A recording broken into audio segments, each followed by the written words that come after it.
Hub Online Studio Talk. So glad you're here to join us. Tonight, we're talking about EQs and getting the basics of EQs. What is it all about? What exactly is an EQ? We are going to find out. But before I introduce our panelists tonight, let me introduce you to my co-host, the lovely, my darling, Daryl Dewick. Daryl. Lovely? I don't know about lovely, but hey, yes, I'm here. You put up with me. Yeah. And you laugh more about that. We're going to have a great night tonight. We're going to talk about, yes, it's already starting off like one of these fun nights. We're going to start talking about EQ and what is EQ. But before we do that, I'm going to throw it back to you, Cheryl. Okay, tonight we are so thrilled to have Jaylan Birl with us. It's the first time having him here. Jaylan is an audio engineer. He lives here in Canada, but often he is taken to the US to do monitor mixes for touring artists. And we're so thrilled that we got him while he was still in Canada. And he does audio engineering in general. Even for a number of different organizations and also for his local church. So Jaylan, thank you so much for being here. I was like, I'm sorry, my name is Jaylan, but it's okay. Jaylan. It is so great to meet you guys. Yeah, so it's great to be on this call. Yeah, I'm great to teach some people here about all the stuff about EQ and like what you want to know about all the stuff about low to mids and saturation and everything that you want to know with everything audio. So I'm glad to get some people to learn some stuff. So I'm here for that. You're gonna get some people to learn. I love it. Okay. Hopefully. So let's start with the basics. Maybe. Let's start. Well, let's start with the basics, Jay. Let's start with the basics, okay? Yeah. I come from the perspective of an artist. I come from the perspective of someone who's not on your side of the monitor, if you want to call it that. And so I will hear, as an artist, I will hear the term EQ, but to be honest with you, I have no clue what it is. So please help people like myself understand what exactly is EQ. What does it mean when you guys talk about EQ? Well, EQ is equalization, right? So it's trying to equalize the low and high end of the spectrum of every single channel. So you can do it from inputs to outputs to groups to matrices. You can do all that stuff. So we're trying to now equalize everything so that the low end from one channel, so let's say the bass, and then the high end from the vocals, we kind of equalize with each other, right? We go back and forth. We try to be families. We try to match it up, right? So that's pretty much what equalization is. Yeah. So when you talk about equalization, and you said up and down. So is this a frequency thing you're talking about, or is this So a from volume low thing? to high frequencies, we want to match. So let's say the acoustic guitar is kind of like maybe high mids, right? The bass guitar is lows. The kick drum Okay. is lows. The vocals are highs.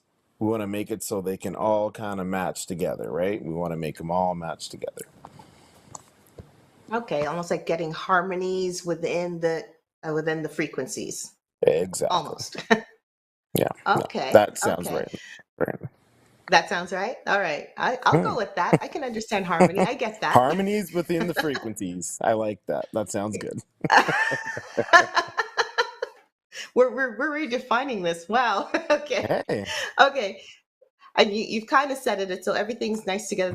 Is that the prime reason why equalization or EQ is important for mixing and audio, or even for music? Is that why that's important? Just primarily so everything works nicely together?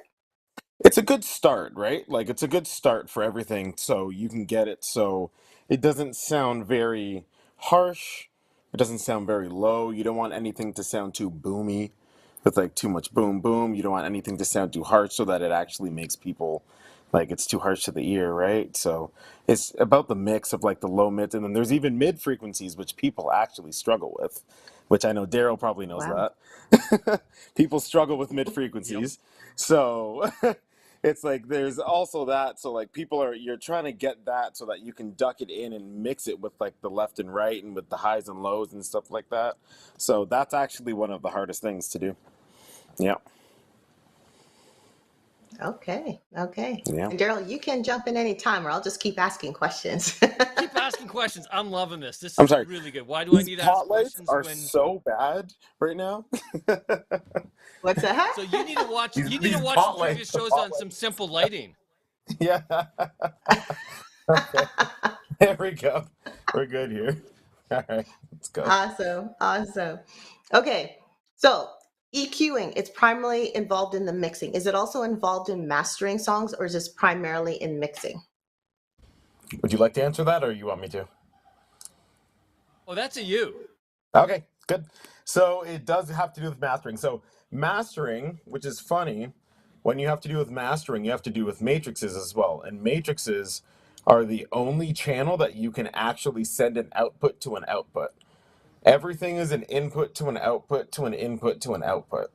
When you master and you matrix, you can actually send output to another output so that you have that master going out to, let's say, a side fill, to a front fill, to, let's say, even another room that's like in the whole other building, right? So that's the only matrix that you can do that. But yes, all those EQs, you could do that. So, and that's where it gets weird because we have now graphic EQs, which Daryl's going to now laugh at. So when we get to outputs like that, that's when you need the graphic EQs because we have the direct EQs, but then those graphics are what we have actually sending outwards. And yeah, so it gets a little bit complicated over that, but we could maybe get into that after. Okay, maybe we'll get into that after. Okay, Yeah. so I'm going to ask you a couple of questions. So the last few weeks, I know Jay, you haven't been able to watch all of these, but we've had last few studio talks. We've talked about reverb and delay. We've Yeah. also talked Oh, about yeah. compressors and gates. Okay, so I need to know what comes first when you guys are mixing, whether it's in a studio, whether it's live. What comes first? Daryl's If laughing. there's He's an those are He's great. laughing at this because I'm asking all these Well, no, questions. those are great questions. No, they're amazing But questions. they're simple. It's audio 101. Yeah, Or is they're it? great questions. I love that. I love all of that. Yeah. So, So which if comes first? Which do you adjust first? Reverb and delay, then the EQ, or vice versa? okay, so I would rather so on boards these days, especially the digital boards, they have dynamic to EQ switch. So you can choose if you want to have the compressor before the EQ or the EQ before the compressor. So that's a big thing these days. That's actually a big Oh, thing only because you want to know if you want the saturation to become after the EQ or if you want the saturation to happen and then EQ the saturation from the compressor. So it's kind of weird. It's based on the mix, it's based on the instrument. So if it was drums, let's say a snare, I would definitely make it so it's dynamic then sorry, EQ then dynamic because I want to get the EQ going and then I can squash it with the snare. But that's a different thing if it was a saxophone, right? So if it's a saxophone, I'd probably make it a compressor and then I'd maybe just EQ that just a little bit after that. So it's a little hard when it comes to that depending on the brightness of the instruments. But okay. when it comes to gates, that's a whole different instrument. So drums, kick, I gate hard. Snares, I gate pretty hard. Toms, I gate very, very hard. But everything else is kind of like just a little bit, just so you don't have any low frequencies. But gates, you have to be careful because if you oversaturate gates, they give you like that little crispy sound that you don't really want. So you have to make sure you don't want that. Okay. When you say saturation, are you meaning the fullness of the sound? Is that what you mean? It's What do you like mean when the you say saturation? warmness. I would say warmness. Okay. Yeah, Okay. that would be the word I would say. Okay. It's like the warmness. Yeah. Okay. So, so, so reverb, delay, and versus EQ. So if you're Ooh, doing if you, reverb. I didn't say reverb yeah, yet. So you yeah. can Okay. have So too much reverb. reverb. You can have too Okay. much reverb. So would you, if you were, so let's put you in a mixing situation. Okay. I'm Okay. singing. I don't think you've ever heard me sing. But anyway, I'm singing and there's reverb on there, but there's something that needs to be adjusted. And you're thinking it's the EQ, but is it the reverb and delay that you would adjust first and then the EQ, or vice versa? So you can have wet and dry with reverb. Yep. So if it's too Mm-hmm. wet, it'll sound like it is in the room just too much. It's just absolutely reverbing in the room too much. So that means that it is Yep. too wet rather than dry. So you need to turn the Right. dry down just a little bit more. Okay. And then if Okay. you are too sharp, we have to make it so Mm-hmm. you can turn. There's also filters, which I think we're going to get into as well. So there's a low pass and a high pass filter. So if you get to a Okay. high pass filter, that is the low end. A low pass filter is the high end. So if you're too high, I would get the low pass filter and I would turn that down just a little bit more so that you aren't too Mm-hmm. sharp. Maybe get a little bit Okay. of frequencies down on the high end. And there are such things called a notch. So you don't need to like scoop things so wide. And there's the Mm-hmm. Q factor, which makes it skinnier and wider, right? The Q factor. Okay. So you can Okay. notch it. When you get it skinny and you go down, it's a Mm-hmm. notch. And you can notch just like the high frequency just a little bit, and it makes it so Okay. you're not as crazy. So Not especially not as with piercing. ladies. Especially with ladies, yeah. And you know Yes. Kristen from church, so yeah. I Yes. use it with her a lot. I use it with her a lot. So we're not as piercing. Okay, so Yeah. so EQ deals with that. So this is sort of helping me understand. So if I know that I have a piercing type of voice, at least I've been told that. So EQ is what would soften that or warm that up a bit more. Is that what I Also understand a compression. little bit more? Also compression. Uh, That's actually a big thing. So Kristen has a big Okay. voice. So there's ratio. So compression, there's this thing called ratio. So there's the Okay. threshold, which is where you want it to hit. So you have the volume going upwards, and you can choose the Hmm. ratio to where you want it to hit. So that when it goes Okay. above it, it turns down. And you Okay. want it to have it right there. So that's fine, but you can over ratio it and you can do that, and then you can also use compression, and then you can use EQ. So it's weird. It's a back and forth, but yeah, it's interesting. But So we'll it get there. sounds. I was gonna say we'll start talking about compression and gates and stuff a little more later. But Well, yeah. see, so I guess what I'm hearing then is it's like almost like a mixed salad here. Like It because is. it No, sounds you're to me right. like yeah, it's like a mixed salad. So there's not one or the other. It's sort of whatever comes your way, you kind of toss the salad a little bit, Well, kind they of a tell little you in more the of this, a music little less of that. business, yeah, yeah, they tell you like there's rules in the music business, but you can kind of just do your own thing sometimes, right? So, Hmm. yeah, Okay. yeah. So there's rules. I want to know, what are some of those rules? What are some of the rules that people who don't even know how to mix and say, I wanted to learn to mix? You'd Okay, have fun teaching me, I tell you. Okay.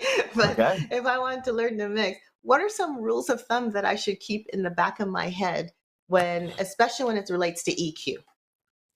okay. EQ drums. Daryl will know this. 3.1 for the drums. So 3 for 1 every single mic on the drum set. So you want every single mic Okay. on your drums to be 3 times apart from every single drum part. So every single drum that you have, that's right there, Hmm. you want every mic to be 3 times apart from that. That helps with EQ. Oh, okay. And it also helps with Okay. dynamics. It helps with everything. So that's So another you're thing. So talking that's about a the, big rule. okay, so Mm, that's a position of the microphone, yes? And then the position of the microphone. And then I was just going to say mic position. That's another thing. So that's another Uh, big thing. Mic position is huge. If you don't have good mic position, then how are you going to get good sound? It's See, impossible. what's so great about this, Jayla, is you're literally bridging about 5 different studio talks all into this conversation, which is I'm, awesome. I'm sorry. Because I we've was like, I talked. think I'm saying a lot of stuff right now. I was like, I'm sorry, but like, I'm just. No, no, uh, seriously. We have talked, like, seriously, Daryl, haven't we done this? We talked about mics and mic position. We've talked Yes. about uh, reverb and delay. We've talked about compressors and that compressors and gates. Gates. And we talked about mixing and we talked about mastery. So that's like 5 different studio talks that we have talked about. And this one conversation is bridging the two, is basically saying, here's the Well, reason why you need to know all of these things. yeah, So if you've that's pretty missed much what all I'm trying. those, Yeah. so I'm viewers, thank those you so much. I appreciate it. Thank you. so viewers, if you're watching and you've missed all those studio talks, you can always go I'm so back into the studio sorry. talks. No. You can always go back and look into those and learn exactly why it's important to know how all of this is interrelated. I think it's awesome, Jay. I think it's awesome you're doing that. So, For sure. okay. So what was the last? Summer- Where are we right now? What's that? Where are we right now? We said there's one more thing Rules that of you thumb. wanted. Rules of thumb. Rules of thumb or thumb. Rules My of thumb, thumb your thumb? for EQs. The thumb, that one. Okay. That So one. I would like to say, like I said, graphic EQs are more for outputs or groups. I would say regular EQs are fine for inputs, which is fine. Multiband EQs, please be careful because it squashes a lot of frequencies and it makes it so outputs you can't get like a lot of volume. And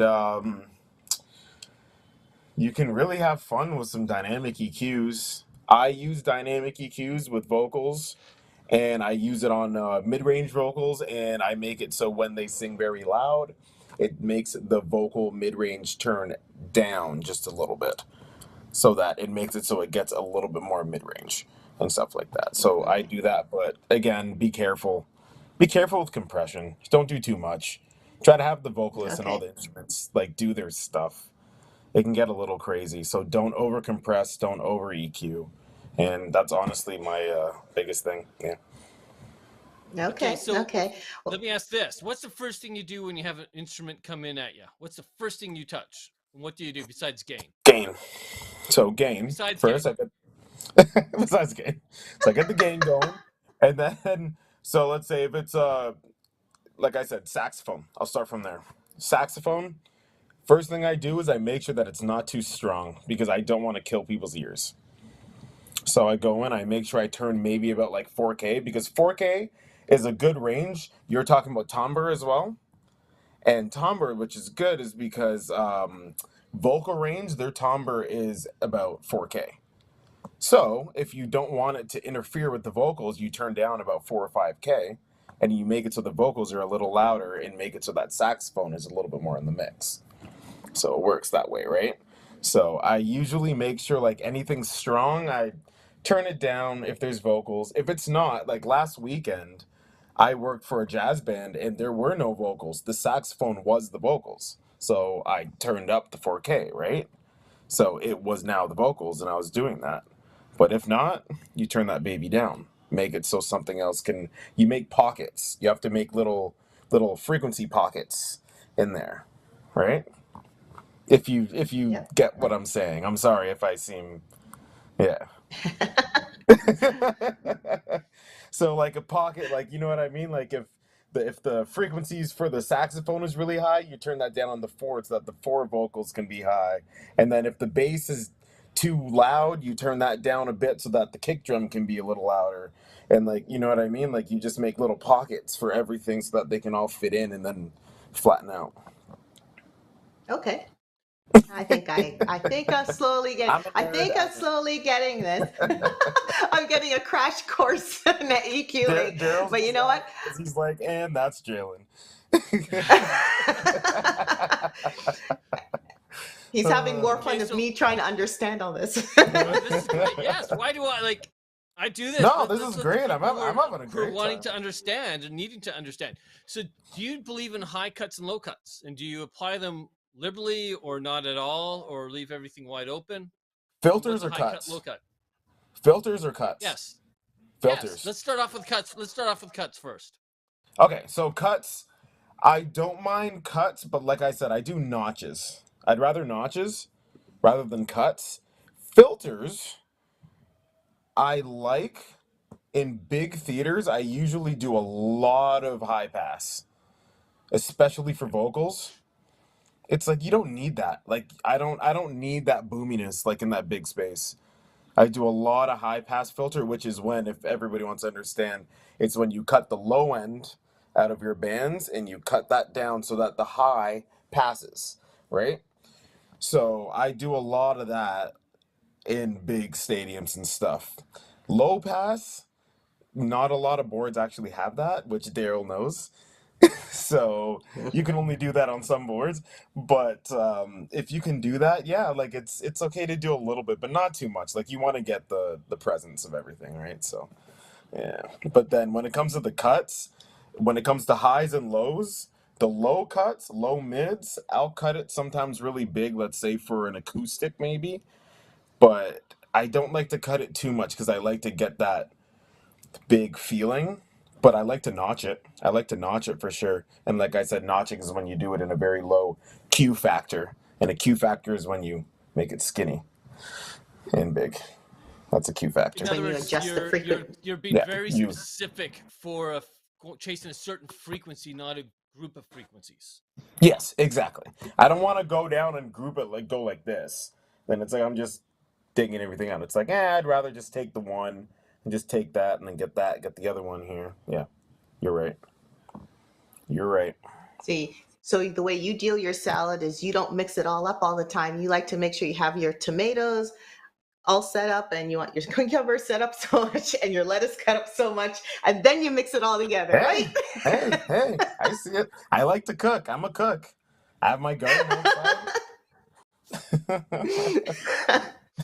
I have Well, lettuce you know what? outside. You've talked about types of EQs, but before I even ask you to go through those types again, let's do a commercial break. And when we come back, I'd like you to Okay. slowly go through the types of EQs again, because you went through Okay. a salad bar of it, and I want to know about that. Okay, let's do a commercial. Great.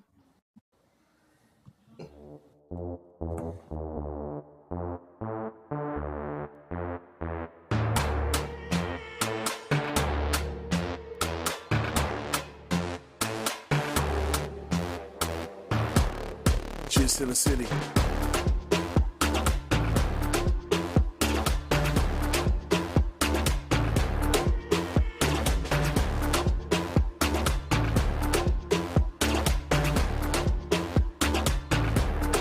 Cheers to the city.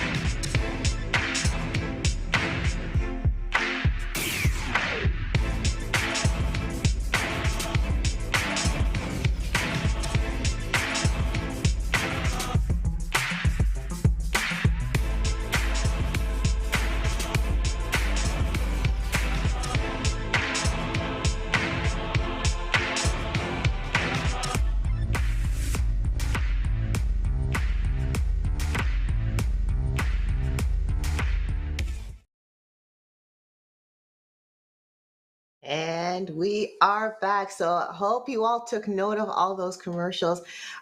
Jesus in the City is coming September the 10th. And I'm so thrilled Ayanna Solomon will be joining us next weekend to join our panel along with Michelle Sim to talk about what is gospel music. So I'm so glad to have them. They're going to be coming next week, and maybe we can get Ayanna to talk a little bit more about Jesus in the City as well.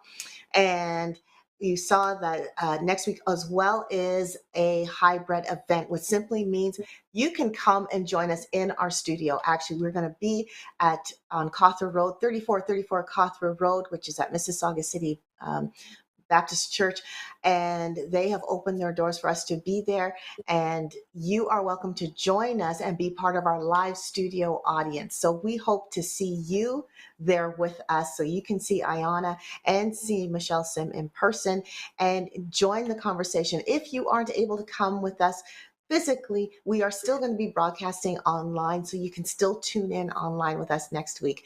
As well, the following week, August the 29th, we are going to have an artist showcase. And that is so exciting for us because this is the opportunity where we get to showcase your talent. And we're thrilled. We have 5 artists, I believe, that are going to be there.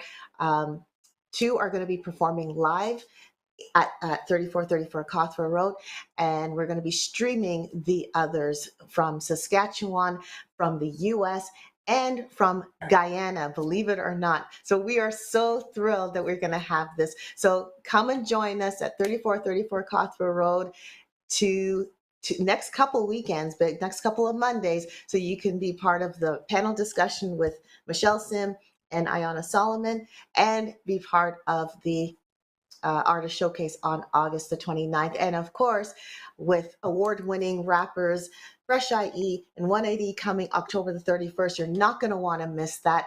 So definitely check this out, and we'll have it all on our website. So anyway, let's get back to the conversation. Jay, I have a question. Hey. I'm back. Okay. So you went through like a whole salad bar. I don't know what it is about salad today, but anyway, the whole salad bar You today. keep saying salad. I'm hungry now. of types of EQ. I've heard graphic EQ, dynamic EQ, and this other. So slowly, take me back here. What is graphic EQ? What is dynamic EQ? What is all of that? Tell me. What Okay, do those so let's start with graphic, I guess. So graphic EQs, they're used more for outputs. So we use them more for, let's say if you would have your master EQ and that's going all throughout the house, you'd use that for that. Okay. So I actually kind of digress from that the parametric EQs, they're the runs that you actually know the most. I guess I would say Daryl, right? I think so. Yeah. I will actually go back. A graphic EQ Yeah. is used a lot into ringing out monitors or stage wedges so that you Yeah. don't get as much I was feedback. gonna go input to output, but then I kind of went output to input, so I was like, That's which fine. one should We'll I go go? backwards. We'll go backwards. Okay, that's fine. We'll We'll go go from backwards. graphic then. Let's go. So parametric and graphic, so they're totally different. So graphic EQs, they're main for, let's say, so we have now outputs. So we have our auxes, which now go out to like the inputs that go into the outputs that go into the, let's say, the band's ears, or that goes into the band's wedges, or that goes into the audience sound and does all that stuff. So all that stuff is different, right? But it's all, some of the stuff is based off of the same mix. So let's say if we have the wedges and the sound and all of the other delayed sounds, they're all based off of the master. So we can now send that output to another output, which I was saying before, that masters are the only way that we can send an output to another output. Supposedly you're only supposed to put inputs to outputs, but matrices, you can do that. Matrices, you can put an output to another output. So starting from there, we can go in from there. I had a couple notes going backwards here, so just give me 1 second. So then if you were to go from auxes, auxiliaries are outputs as well. So for an auxiliary, you can put an auxiliary going into either, like I said, input, or to a wedge, or to a front fill, or to a side fill, or to anywhere that someone wants to hear something. You can send it anywhere. It's an output send. It's always an output send, an auxiliary. You can do that. So those are another send that you can do. You can EQ those as well. So those are EQable as well. You also have groups. Groups, you can send inputs to those groups, and then they can be sent output. And again, those groups, once you send, let's say, 12 channels to one group, which technically a master can be a group, and you can EQ that as well. And that's a parametric EQ as well. And then you have just regular inputs, and then you have a couple other things, but that's okay. I was like, that's okay. We're not going to go too deep into that. But anyways, so then after that, we have outputs. So then you can have, like I said, that the groups and then the auxes, and then you can also now have the matrices. So those all can be EQ'd going out. So from those, you also have multiband compression. So multiband compression is when you can compress a frequency within usually it's 3 different times. So a high, a mid, and a low. So you choose which frequency you want, and then you compress it. And compression, like I was telling you before, you can choose the threshold, and whenever it gets above that threshold, it turns the volume down so that it keeps it kind of at the same volume. Kind of does that for it, right? And then we have dynamic EQ, which is a little bit weirder, because you can make it so it's between one frequency or wherever you actually get it, and you can choose it to go either over or under. I like under because I make it, like I said, I make it so the mid range goes a little low, and when it goes over the mid range, it kind of just like kind of peaks up with it. So those are the difference between that. So we got graphic, we got that, we got that, we got that, and then we got C6, which is technically dynamic compression, which is a little bit different between the actual dynamic compression, which is in the boards that we have here. So you actually have a whole C6. You can compress every single frequency you want, so it's a regular parametric compression. And then from there, you can choose your threshold, and then it turns into an actual compression. And then you can make it so that threshold actually goes and turns it down whenever you want, whenever it gets too loud and stuff like that. So I think that's probably enough for these guys. Okay. Okay. So actually, when you were saying this, I started wondering if EQ adjusts like if EQ adjusts frequency kind of like it adjusts frequency this way, whereas compression does it this way. Is that So it the right actually does assessment? both. So EQ does it, so gain-wise, EQ does it up and down, right? And then Okay. each one, you can do it from frequency side to side, right? Okay. So that's the frequency. So it goes, you choose which frequency you want. This Mm-hmm. is the Q factor, Okay. and then that is the gain when it goes upwards. So the Q Okay. factor is going in and out, the gain's Do you have going up anything and to down, show us? and the Can you frequency is show going us? left and right. I could, yes. Let me see if I can show you. I'm gonna go on a C6. I had it here. Yeah, let me show you here. Let me see if I can share. So while he's digging that up, the gain I always look at, you choose your frequency and you cut the amount of frequency width, and then you can get very specific. So when Jaylen's ready, we'll let him throw that up. Yep, I got it right here. Hold on.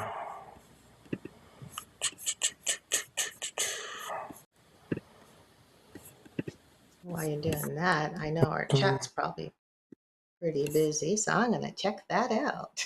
Okay, so let's go here. Oh yeah, check it out. I'm ready here, but it's up to you. You're here? Okay, go ahead. You can share. Yeah. Okay. I can't get in my. See if I can get. Let I'm me see if very I can get slow the at getting screen in my sharing chat going. right now. Oh, there we go. I got you. We're there. Okay. So this guy right here. Yes. See where I'm pointing at? So this guy right here, if you Mm-hmm. cue that, it'll get skinnier and larger, right? These Okay. two. And then the gain goes down and up. Okay. From when I do that, that's where the gain goes. And then the frequency goes left and right. Mm-hmm. And then right here, if you were to see all these little knobs right here? Boom, Mm-hmm. boom, boom. If I turn these knobs lower than the orange belt that's right there, it'll make it so that frequency actually ducks down. So, which is funny with this, that's why it's like, it's getting a little weird.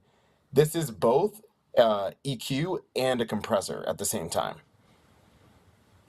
That's where it gets a little weird, Okay. right? So this can go down, and then it starts compressing this frequency, which is right there. This will go down. See, it's already compressing it because it's a little higher. Okay. And now it's compressing, which the knob is right there. If the orange is higher, it compresses that frequency, which is right there. And that's why that purple is so much lower. Okay. So it gets really, really frequent. Like yeah, it gets a little complicated. So anyways, No, I'll that's digress. helpful. That's Yeah, helpful. it Okay. gets really complicated, but what helps is that you need to learn an analog board, I would say. Yeah. The first thing, learn an analog board, get the channel strip going, learn what a high mid, what a low mid, what a mid, and what all that stuff is going on. Learn how to high pass, learn what sends are, learn what buses are. You got to learn all that stuff because if not, you're never going to know what's going on an electronic board, right? Like you're never going to know that stuff ever. Right.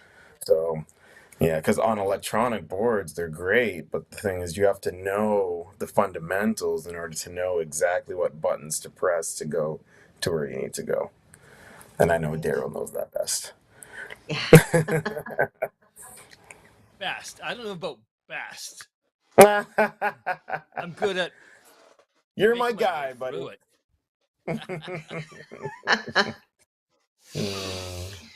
Okay. All You right. start. Okay. My next question. Okay. Unless Daryl, do you have questions? Or I'm just taking over as usual. You can take over. That's fine. Studio talk. We're talking in the studio. We're talking in And the it's supposed to studio. be, Okay. we're talking in the studio and it's educational. That's fine. It doesn't matter who's asking the questions. Go for Okay it. then. So my Yeah, next I'm fine. question, you started to talk about it, which was timbers. I think it's called timbers and frequencies. Timbers. Yeah. Similar timbers. Did I say it Yeah, right? it Timbers depends. and Some people timbers. call it different, but yeah, I call them Okay. timbers. So, Some people call them timbers. Yeah. okay. Timbers, and frequencies. So tell me the relationship. What is a timbre or timber, however you say it? So, what I was told and what I was taught when I was younger is like a timbre is what you would want that exact sound to be at perfectly, I guess, kind of. So, like a timbre for a vocal, like I was kind of actually kind of getting to before, like you said, is like 4K, right? Like you want a timbre for a vocal to be 4K because that's a good peek through so that it can actually get into the range within all of the drums, within all the guitars, with all that stuff, right? Because the guitars are more, for me, the timbre for guitars are 1K. That's honestly for me. For bass, it's obviously a lot lower. For drums, it's obviously a little bit lower than that. So, but yeah, that's just where it's kind of supposed to peek through. That's what I have gotten it from. Okay. So a timbre is Yeah. the peak. So on a frequency, the timbre would be that top part, the top of the mountain, Not so to speak. necessarily the peak, but Okay. where you would like the sound to to point through. Bass, like like I was saying, pockets and stuff Yes. like that. Yeah, so it's like where you'd want the pockets to be dipped and you'd want that one sound to be peaked. But for timbre, for me, usually it's like saxophone. The timbre is what would I want it at? I guess maybe 2K, something like that. Maybe something like that. Like, but you don't want it higher or lower than that, right? Because then it's gonna fight with the guitars or then fight with the vocals, right? So you want it to be kind of it's kind of highest point, not really high, but like it's direct point. Right. Okay. And then you talked about filters. Did you talk about filters yet? Oh Filters, yeah, we did. So bands. filters, I was saying the high pass is when the low when the low The is high cut pass off is and the on the low low. pass is when the high is cut off. Yeah, it's the opposite. It's the opposite. I know it's confusing. Yeah. Okay, Low this is like pass the is on the movie we high watched. and the high pass and the low is good. So It's it's like the movie we watched last night that said, you had to jump down to fly up or something like that. Like the gravity's the opposite way. That's what it sounds like to me. So yeah, so yeah. so Okay, so the high pass, you have to, The high pass is the low, or the low pass is the So high? think about this. So I'm gonna try to here. You can see my whole screen, right? So this right here, I'm gonna do it this way. So this right here for you would be the high, and then this would be the low, right? So then if I cut Okay, the low out, that would be a high pass. If I cut the okay, high out, that would be a low pass. Because you're passing the low frequencies or you're passing the high frequencies. So it's the okay. opposite of what you would think, but yeah, that's how it works. Interesting. Interesting. Yeah. Okay, so that was filters. You're like, Okay, that's now, weird. Thank you. yeah, I'm trying to understand. I'm Sorry. still trying to understand. I know I'm it's trying to get it confusing. all. I went from salad bars to peaks to all this other stuff. So, I'm okay, sorry. okay. That's okay. Okay, let's talk about common mistakes. What are some common Okay. mistakes that you've seen, experienced, heard, and went, like anyone dealing with EQs, they should not be doing this? What are some things you would say do not do when dealing with EQs? I wish As Daryl he was has going to his. talk a bit from this, but like, yeah, like I'll tell you. Like I said, over EQing. Don't over EQ. Don't And do that over because EQ. EQing is technically audio gain, right? So if you take out the audio gain and then you're trying to use compression at the same time, you're now just squashing your signal like crazy. And then you're going to try to turn it up and then you're going to get feedback and it's just going to cause issues. So don't over EQ. Try not to over compress. If you need to, you can, but don't over EQ. That's the big thing. Especially in big houses, don't do that. It always gets you into issues. Okay, don't over EQ. So don't squash your sound or extend Yeah. it too long or too big. Because Okay. that's a natural gain signal, right? So like if you're turning down the gain, you're turning down your signal, and then where do you go from there? Right. Right. Yep. Okay, so basically leave yourself room to play, right? I'm gonna Yes? That's a jump good in way to here. say it. Yeah, Okay, Yeah, Daryl, go. yeah, jump in. I was gonna yeah. say I'll that. I jump was in here. like, Daryl, come on, I want to hear Okay, you say something. I don't like EQing. I usually throw a high pass filter on, chop off all the mud that goes through the subs and all that, just cleans everything up. And then I go very tight cues, just pick off frequencies. And even then, I don't like doing that. I always go, is it a microphone? Is it the placement of the microphone? Or are they using the wrong sounds? It, it's amazing what happens if you just move the microphone on the guitar amp. Why in the studio? You look at the studios, they spend half an hour moving that microphone millimeters so they get the sound they want because they don't want to adjust anything on the electronics. They're trying to capture the real thing. It's like listening to an orchestra. You don't want to listening to an orchestra live. You want to hear what the instruments sound like as they are. So if it sounds bad, either they're playing wrong notes, poorly written score, which probably is not going to happen on an orchestra, or the conductor's not controlling everything, which leaves it the mixer's hands, right? Proper mixer for an orchestra is you throw everything up so that it's kind of all heard and it sounds good, and let the conductor mix. I might get flamed on that, but it's the conductor's the one who's mixing the band, not the audio guy. He makes his adjustments at the Yeah, start. He should walk yeah. away. It's all about the yeah. So that's where I always come at. Whether people like that or not, that's the way I won't say I've been taught, but playing in bands and orchestras and concert bands and stuff like that. It's the conductor's the mixer. The guy at front of house or we're in the studio should not be remixing what he's done. That's why the conductor is there. So that's my opinion. I try not to touch the EQ, but sometimes you just absolutely have to, and then go at it. Yeah. And with the live Well, sound, that's it why he doesn't says matter. that. Like a lot of people, a lot of the best mixers, they don't do anything output. They have no output EQ at all. They barely touch anything EQ when it comes to like anything instrumental. They let the instruments just kind of do their thing, right? Like you just do your thing. But you know me. Some people, I'm anal, and then I have to go, and then I'm like. But no, my advice is just let the instruments do their thing. Try to make the tom sound like a tom. try to make it everything sound like it's supposed to. So that would be my main advice. Yeah, Okay, don't do too I'm gonna much. ask you. I'm gonna ask a different question, which we actually didn't talk to you about earlier.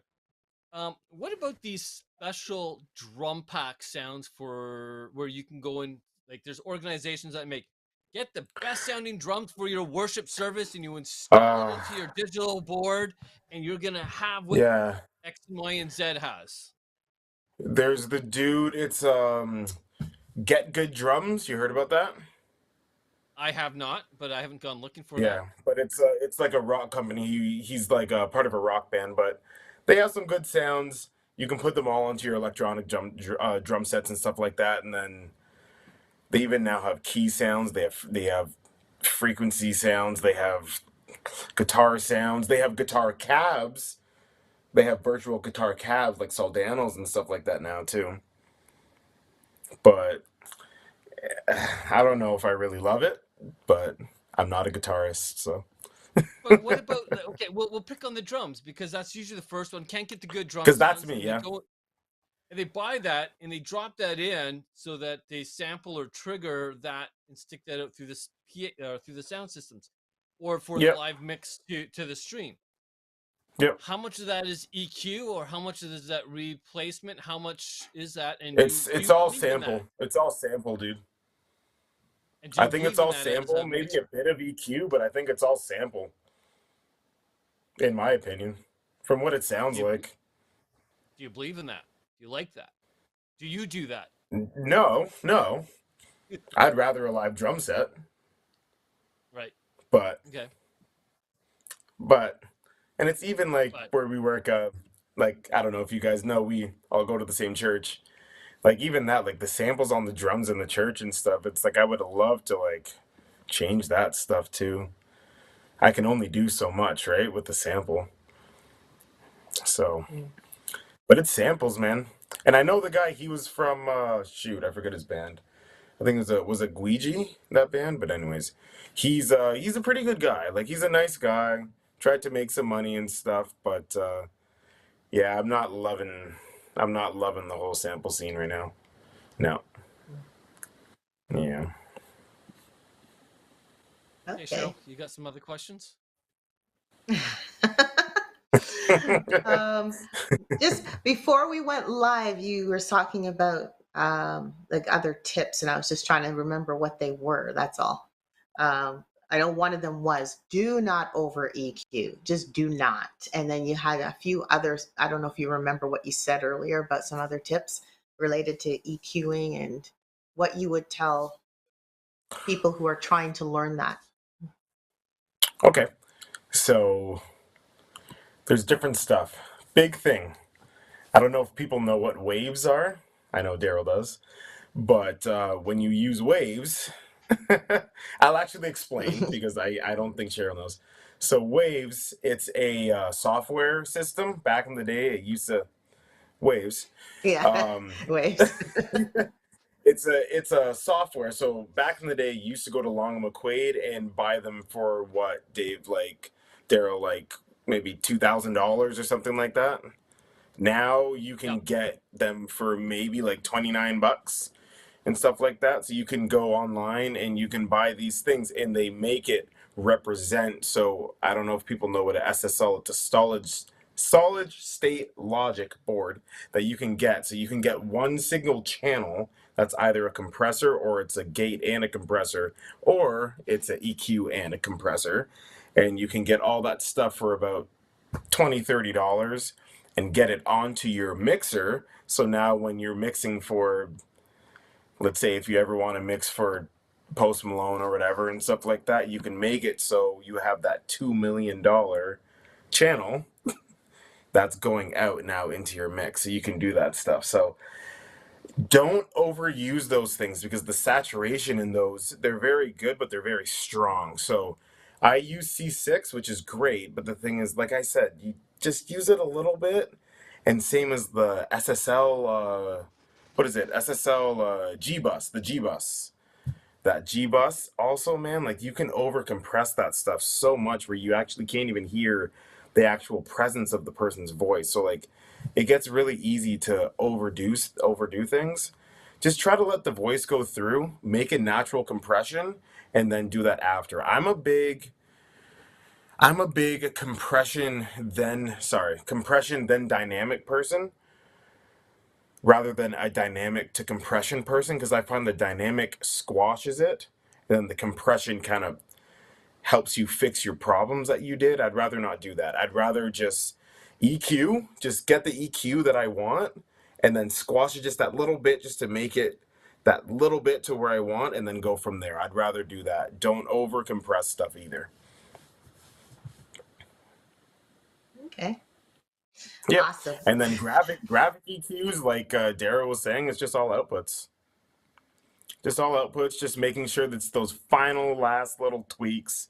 You want to make sure nothing's going on. You get a little bit of feed from 400. It's like, hey, just get to that graph and just put it down just a little bit, and you're good. Oh, that's why the graph. I was going to ask you about that because when it's graphic, and I hear graphic, I'm thinking pictures. I'm thinking what goes on a screen. I'm not thinking I'm sorry. what you're talking We're about. going Like, through I was so like, many different why is it called EQs. graphic if it's audio? I'm sorry. Which is why when you I'm that sorry. explains this. I'm That's why I asked you when you were mentioning this. I went, does graph mean there's I'm audio, so or is this? sorry. It's not a pie graph, Cheryl. Yeah, That's so more there's a lot food. of different ones. So parametric is the one that you see if you come up and you see me use that, all the ones that are like those little scoops and stuff like that. Yes. Yeah, that's that one. Graphic is the one where it's all these different knobs that are going sideways like this, and then I can go like this, and I can turn this one down, then this one down, and then just this one down, and just this one down, and I can make it so just each frequency I can get down. It's more of a finalization, I find. That's what I like to tell people. Okay. It's kind of like something that's like Okay. kind of at the end. Like get all your other EQs down and stuff like that, and if you're having problems, you can send it to a graph and then see if you can finalize it with that. And all the matrices especially. Most of the graphics, if they're on an out, you're not going to be playing with, like, if you're setting up a sound system, you would set up the graphic EQ because you're tuning the sound system for the room. So Yeah, realistically, do that if first. you're in a permanent install, you should never touch that. If you're a touring artist, they come in, they run through their software, they hit the system, they tune it with the graphic EQ, and they never touch it. Should never touch that during the show because they made the speaker sound proper for that room and for the audience that's there. And what's funny about what you say about that is that these days, I don't want to get too complicated, but I use a lot of snapshots and stuff like that, right? So all my snapshots for the graphic EQs, they're all shut off because just in case, so I go and I ring the room out, right? Boom, boom, you ring the room out, you get all the frequencies that are a little bit too high, and then you go and you get those down, you get your graphic EQs set. And then I do different snapshots, but the thing is, I turn those off because just in case, let's say if the room comes in and something else gets turned up or something else gets turned down and I need to do some frequencies, it doesn't change it for every single thing else. So you're right. Once you get that set, you technically should not be messing with it. You're right. Absolutely, you're right. Yeah, you're right. So set your EQs for your room. Interesting. Okay. Yeah, when I say ring graphic the EQs. room, yeah, when I say ring the room, like I take a mic and I put it towards like all the monitors as close as I can, and I get all the frequencies to kind of ring out, and then you cut those frequencies. And then once that's done, all the rock stars now and all the gospel artists can now go as close to the monitor as they can, and it won't ring out. That's smart. That's actually smart. So it saves on feedback, no feedback, pretty much when you do that. There you go. I Yeah. like Sorry, it. that's See, what I I mean by understood ring. something. What's that? Hey! I got one thing. I'm good. Yeah, that's what I Okay, mean by a lot ring of the what, room. yes. So, what was I going to say? Okay, so a lot of what we talked about with EQ, we talked about more in the light of say doing either a live event or a live situation. Now, for a studio situation, would a lot of what we talked about still apply in a studio? Different. So for someone who, it'll be different then. Okay. Okay. Yeah. So a lot of what we talked about is more for a live setting, or if an artist is planning to say sing somewhere and they're responsible for managing their own sound. I don't know how often that really happens, but if they do have to do that in a situation, and they have to manage things like their EQ, or they have to graph it out, like you say, graph it out, Yeah. um, that they would understand exactly what they're doing. They should, right? Well, did you want to cover that? Or? Nope. For You can cover that. no. So for me, I'm going to start with the studio stuff. So for studio, that's actually where I did my school and stuff. So it's a lot different because you don't get feedback. I need to shoot. I might have to have you do the stereo because I think my mic, my computer might die. But I'll do this quick. Anyways, in studio, you don't need to worry about feedback. You need to worry a Mm-hmm. lot about mic positioning, and there's a lot more kind of like reverb that you have to kill, and that's why you have a lot of things like walls, soundproofing, floating floors, which a lot of people don't know what that is, but it's a floor that you have that's with, let's say, hockey pucks or like tires, and then you saw it off the side of the wall so that you don't get reverberation into other rooms and stuff like that. So it's a lot about just like killing sound and stuff like that. That's main with like in studio.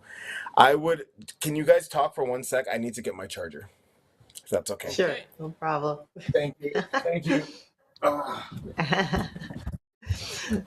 Let's I go to a think commercial, Cheryl. Or do you want to continue okay. talking? Let's Do you want go. to do a commercial? Let's do a commercial if you have one. Sure. Yes, we do.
Just in the city.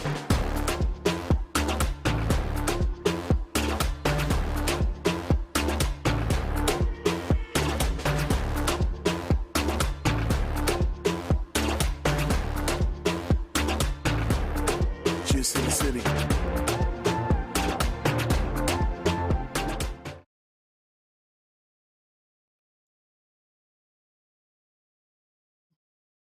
And we're back. So I think we're still waiting for Jay to be back with us, but I hope that as you're watching this, you are learning quite a lot here. If this is your first time even tuning into GMI Hub, thank you so much for joining us. Please, please, please, if you enjoyed this conversation or learned a lot from this conversation, certainly smash the like button and hit the subscribe button, because we want you to learn and we want you to know when we are going to be coming back on with another episode, because we're here pretty much every Monday trying to get some more conversations going on. And what we do not just for us, we do basically for you, to help you in your musical journey and in your technical journey as well. So definitely do that. Also, if you're interested in knowing more about GMI Hub, please go to our website, gmihub.ca, and you can check out all the different things that we are doing there on our community, so we can connect with you and celebrate with you on the things that you are doing, whether you are releasing a song or you are at an event or you're going to be performing at an event or anything else. Maybe you're releasing something that's brand new that you'd want us to know about. Definitely join our community, and we'd love to connect with you and have you connect with us as well. We I'm just watching Yep, to see he's if Jay's back. back. He's back. And he's back. Okay. And also, before I let Jay come back, feel free to follow us on our social medias. We are on Facebook, TikTok, Twitter, Instagram, and here on YouTube as well. So thanks so much for joining us and be a part of us. And let's bring Jay back in. Jay. Hey. Hey, you're good. Yeah, I'm good. How you guys doing? We're good. We're good. Yes, Okay. Okay, so you've given us some tips. You've given us what some okay, so you've given us some do's and don'ts, and you were just talking about the difference of the studio situation versus the live situation. Yes. And you started saying that the studio situation is different simply because there's a whole lot of, in a sense, the room itself has some, you have to dampen some of the sounds within the room. You have to also check your mic position, and all of that will affect your EQ. Is that correct? Yes. It's a little more, I would say, isolated. Okay. So if you have that isolated position, you might need a little bit more less ambient noise. So that's why there's a lot of dampening. So my first, actually, my first job when I was in studio, when I did my apprenticeship, was I had to buy wood and I had to make squares and I had to stuff it with insulation. I had to go to Michael's and get fabric and I had to lay those on the walls so that there was less reverb going around the walls. Right? So in studio, it's a lot more less isolation. When you do live, you kind of like that reverb, right? Like you're kind of using that reverb off what you have. You don't want too much, but especially on an outdoor festival and stuff, you kind of use the reverb, and then you have delays, which I can actually explain that. So when you're on stage, you have one sound. When you're now, let's say, 100 feet back, you have another speaker. When you're another 100 feet back, you have another speaker. Another 100 feet back, you have another speaker. So all of those, actually, they can't be playing at the same time or else it sounds like an echo, right? So you have to actually Mm-hmm. delay them by like 32 milliseconds or something like that. It's very quick. Like it's very quick, but you have to delay them to make it so everything sounds like it plays at the same time. In studio, you don't have to worry about that. You don't have to worry about reverb like that. You just want to make it so everything sounds nice and isolated. Awesome. Yeah. Awesome. So, for more lessons from Jay.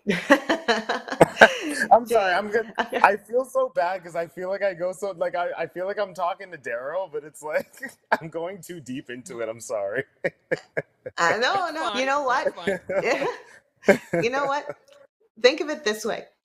We would have a mix of audiences. One audience would Yeah. be like me, who doesn't know a thing about the technical side. And generally, this is supposed to be like, like with Daryl's side, Daryl does know a lot. And if you want to go, what's the word you guys use? You geek out. Deep. When you want to Geek geek out. out. Geek out. Yeah. Geek Yeah, out. when Well, you I want see to every geek single out. time I say this, I see Daryl laughing, and I'm like, oh. Well, he's His laughing because voice he's is saying, like, oh, well, for him, that's this is quite funny. entertaining, right? Yeah, yeah. I'm Daryl's sorry, quite guys out there, if entertaining. this is too much. I'm But sorry. but this is good because now my wife knows what I am dealing with every time she sings, and I'm trying to get stuff ready for her. And when she It's sees me tough, come man. home frustrated from doing a festival, and all they're asking for is actually more cowbell, and it's like, how do you give them more cowbell, and how do you Yeah, EQ a cowbell? There we yeah, go. Put in the comments how yeah, you EQ a cowbell. yeah. You should do that. Hashtag Will Ferrell. More cowbell. That's true. That happened, but that's another story for another time. Actually, it's been absolutely awesome, actually, Jay, having you on here to share all that you know. You are like an encyclopedia of knowledge when it comes to EQs, and actually, like I said, you are bridging the gap between what's EQ and how it relates to reverb, delay, compressors, gates, microphone position, mixing, mastering. Like I said, you helped bridge it all together, which was like a bonus compared to what we were we were expecting. So thank you so much for doing that for us. And Great, I'm glad to again, be here. audience, yes, and audience, as if you were watching, this is a great way for you to go back into the other Studio Talk episodes that we have had, where we've had different panelists talking more in depth about some of the things that Jay talked about with the reverb and delay, and with the compressor and gate, and with microphone positions and so forth. There's so many episodes that you could be going back and checking out. And if you have any questions related to what we are talking about today, please put them in the chat, or go to our website and email us at contact@GMIHub, or go to our GMIHub.ca and send us a note. Let us know what you thought about this episode and any questions that you have, and we'll certainly make sure Jay gets them all. Okay. so he can answer all those questions for you. I'll be back. Yes, Yes, you will. Jay will be back. All right, guys. So thanks so Okay, much for being don't here. leave, Jay. Don't Don't leave, go. Jay. We'll talk Yeah. after. No, Go I'm go here. offline I'm here. here. So, Okay. and with, But for all of you audience, thank you so much for joining us. And again, like, subscribe, and we'll see you next week. Bye for now. bye. Bye. And done.